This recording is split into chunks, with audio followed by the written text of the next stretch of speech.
Assalamualaikum warahmatullahi wabarakatuh. Selamat pagi anak-anakku. Ibu akan menjelaskan tentang teks berita yang sebelumnya kalian telah pelajari terlebih dahulu. Teks berita itu adalah teks narasi yang melaporkan kejadian, peristiwa atau informasi yang terjadi mengenai sesuatu hal yang telah terjadi atau sedang terjadi. Kemudian menurut KBBI, teks berita itu adalah kabar, informasi, redaksi atau pengumuman. Kemudian ciri-ciri dari teks berita pertama itu adalah faktual. Berita itu harus sesuai dengan fakta yang telah terjadi di tempat kejadian. Kemudian yang kedua aktual. Aktual itu artinya berita yang baru terjadi atau benar-benar terjadi.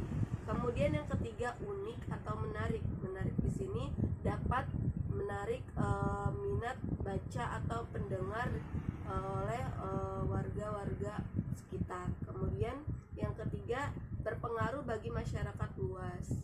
Berita itu harus berpengaruh bagi masyarakat luas. Kemudian yang kelima terdapat waktu atau tempat kronologi kejadian, harus ada faktanya itu. Kemudian yang keenam objektif, sesuai dengan yang terjadi.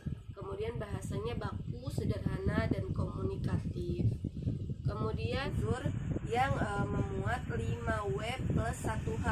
Apa itu 5W plus 1H?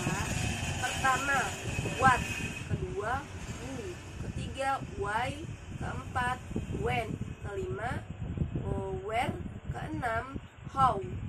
Nah, pertama ibu akan jelaskan. Pertama adalah what. What itu adalah suatu berita dikatakan baik jika memenuhi unsur what, yaitu berisi pernyataan yang dapat menjawab pertanyaan apa.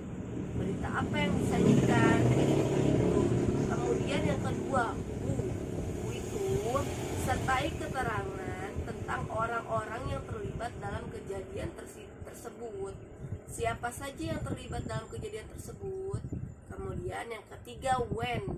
When itu adalah menyebutkan waktu kejadian peristiwa. Karena berita itu harus sesuai fakta, maka when ini sangat penting. Unsur when ini sangat penting. Kemudian yang keempat where. Where itu berisi deskripsi lengkap tentang tempat kejadian tersebut terjadi. Kemudian 5 why. Why itu disertai alasan atau latar belakang terjadinya peristiwa. Kenapa peristiwa tersebut bisa terjadi? Itu adalah why. Yang keenam how. How itu dapat dijelaskan proses dari kejadian suatu peristiwa dan akibat yang ditimbulkan. Jadi pertanyaan dari how adalah bagaimana peristiwa tersebut dapat terjadi dan bagaimana prosesnya, begitu. Itu adalah unsur-unsur 5W plus 1H.